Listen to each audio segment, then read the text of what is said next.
Traore's message on Radio Burkina. As October approaches, dear brothers and sisters, let us recall the powerful message of Captain Ibrahim Traoré on Radio Burkina, a message that continues to inspire us today. His words were not meant for a single day, nor for a single event. They were meant for every moment when the spirit of our nation is tested, every time when we, as Burkinabe, must decide whether to stand tall or bow to the pressures around us. His message reminds us of our duty, our dignity, and our destiny as free people who refuse to kneel before imperialism, betrayal, and greed. I speak to you today with an open heart, just as I did on Radio Burkina. I want to tell you the truth about our situation. I want to speak to you about the challenges we face, about the enemies who threaten us, both inside and outside our borders, and about the sacrifices we must accept if we are to achieve freedom, dignity, and true sovereignty.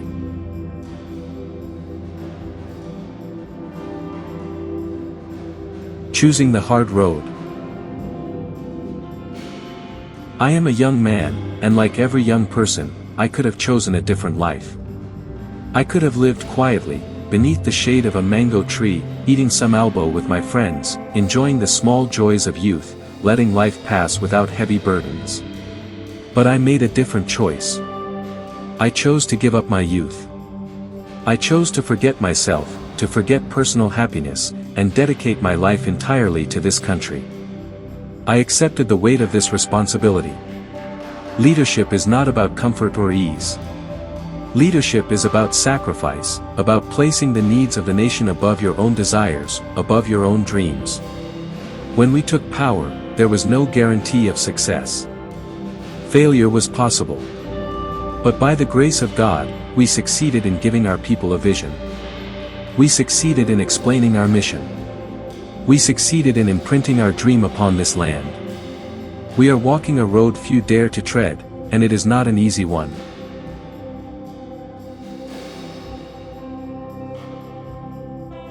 The risks of leadership. To guide a nation like Burkina Faso, one must accept risks. There will be attempts to destabilize us. There will be betrayals. There will be conspiracies, even attempts on our lives. This is part of the struggle. When you attempt to correct the course of a nation, when you seek to end corruption and injustice, you will inevitably make enemies. These enemies are both internal and external. Inside the country, they are the corrupt, the selfish, the opportunists who have grown fat on the suffering of others. Outside the country, they are the imperialists, the powerful nations who do not want Burkina Faso to be free or strong. These forces, local and foreign, work together to maintain their control and deny our people the sovereignty they deserve. We must accept this reality. These are the normal costs of leadership and independence.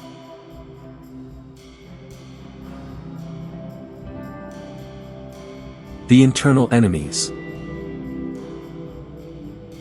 Let me speak first of the enemies within.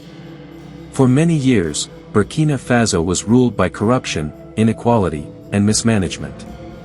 A small group of rich people took everything for themselves while the majority of our people suffered. They accumulated wealth while the nation starved. These individuals are still among us. They resist change because it threatens their privileges. They use their wealth to manipulate, to control, to exploit. They turn poor people against their own government, against their own country. This is the greatest betrayal of all. When a Burkinabe stands against the people for money, selfishness, or power, he becomes a traitor. For 2 years, we warned about these internal plotters. Some said we were exaggerating. Some said we were warning too much. But today, you see for yourselves how far some Burkinabe can go against their own country. That is why I say, the time for warnings is over. From this moment, everyone must take responsibility for their actions. Those who betray their homeland will face the consequences. We will no longer advise or warn, we will act.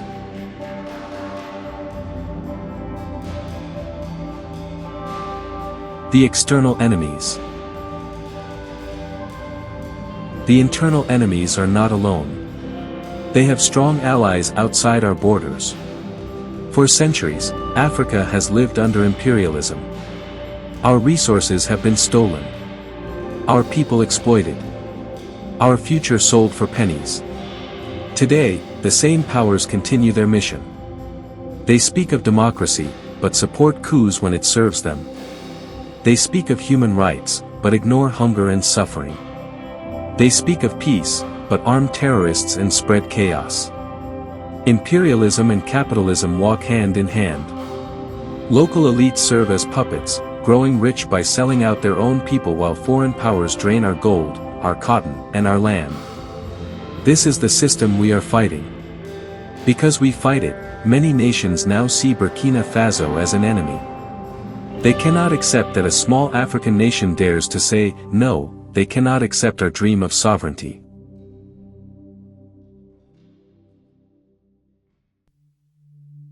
What we want for Burkina Faso. Let me speak clearly about what we want. Our demands are not complicated. They are simple and basic human rights. We want a Burkina Faso where every child can go to school without paying a franc. We want a Burkina Faso where malaria and other diseases are treated for free. We want a Burkina Faso where no family goes to sleep hungry. We want a Burkina Faso where sovereignty is not a dream, but a reality. These are not extravagant demands. They are the rights of every human being. But to achieve them, we must break the chains of imperialism and corruption. We must accept sacrifices. And we must understand, those who benefit from the current system will never allow these changes willingly. They will resist. They will fight. That is why we must be ready to face their attacks, both subtle and overt.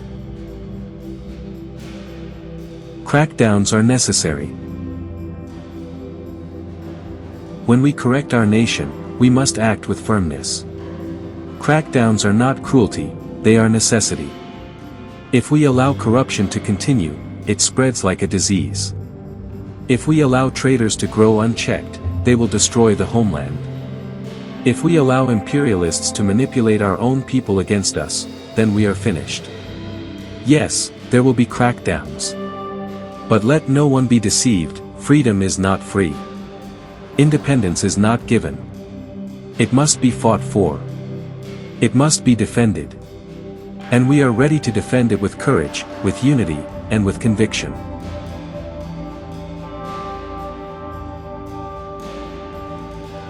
Barcelogo and the price of struggle.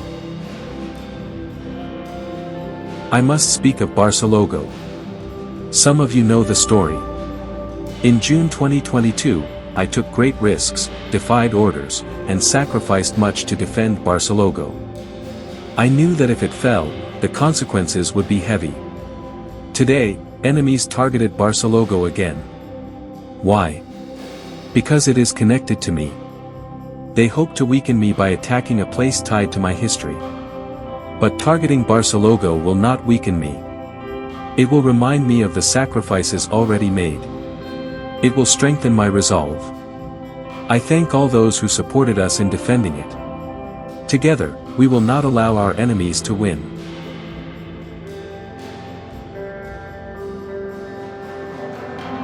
Lessons from Sankara. Our struggle is not new. It is the same struggle of Captain Thomas Sankara. Sankara dreamed of an Africa that stood tall, free, and proud. He sought to end corruption, dependency, and imperialism. But many did not understand him. He was too far ahead of his time. Because he was misunderstood, he was betrayed. Africa lost one of its greatest sons. But today, his vision lives again. Today, people understand that he was right. We must continue where he left off. We do not copy everything from 1983. Times have changed. But the spirit of sovereignty, self-reliance, and dignity, that is eternal. This is the spirit that guides me today.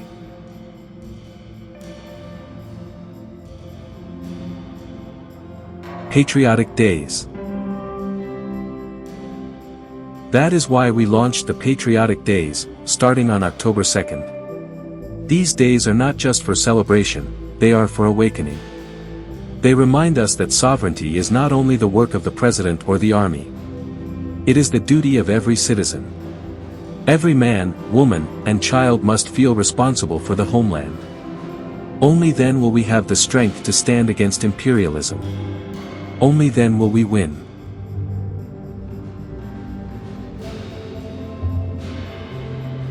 Courage in the face of threats. Yes, there will be destabilization. Yes, conspiracies. Yes, assassination attempts. But these do not shake me. They do not scare me. On the contrary, they give me courage. They prove that the path we have chosen is right. If we were on the wrong path, imperialists would not bother us. If we were betraying our people, corrupt elites would not attack. Their hate proves that we are fighting for the people. We will not retreat. We will not kneel before anyone, except our parents and God.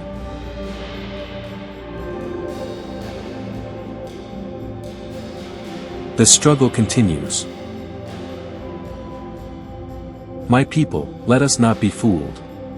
The road ahead will be long. The enemies are powerful. They have money, weapons, and influence.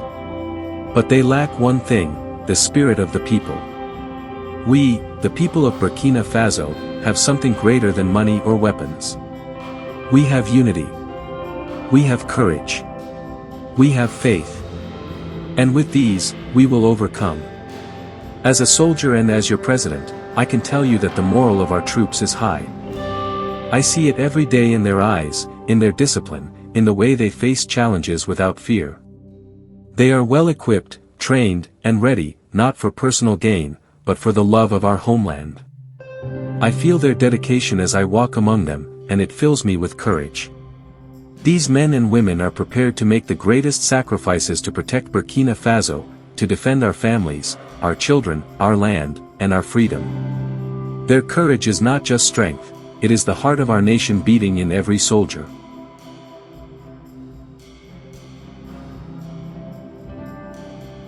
Conclusion. This is my message to you, as it was on Radio Burkina, we chose this mission for our country. We chose sovereignty. We chose dignity. And we will not turn back. If you stand with me, if you stand with Burkina Faso, then no enemy, inside or outside, can defeat us. We will not surrender. We will not retreat. We will build a sovereign Burkina Faso, free and proud. May God bless our homeland.